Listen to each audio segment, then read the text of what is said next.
yung pinakamura ngayon dito? Dito siya? So, yung pag-cash niya po is 24 na lang. Wow, grabe. Sa halagang 24,000 pesos mga brother, kung gusto nyo i-cash, no? Mayroon kayong ipon dyan, pwede nyo i-cash sa halagang 24,000 pesos itong ganitong klaseng formahan.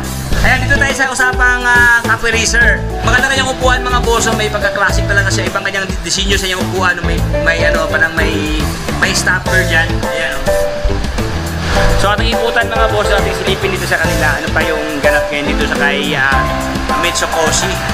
So meron dito mga katupis, ano siya, may pagka-retro ang kanyang locks dito, no? Anong model ito mo na? RKS 150cc. RTS 150cc na ng displacement. Euro Kiwi. Ito kanyang forma. Nanda kanyang forma ito mga brado. Walang kulit ang kanyang upuan. Mayroon pa kasi ang pillion dito. Meron pa ang grab bar. Stock pa kanyang mga parts.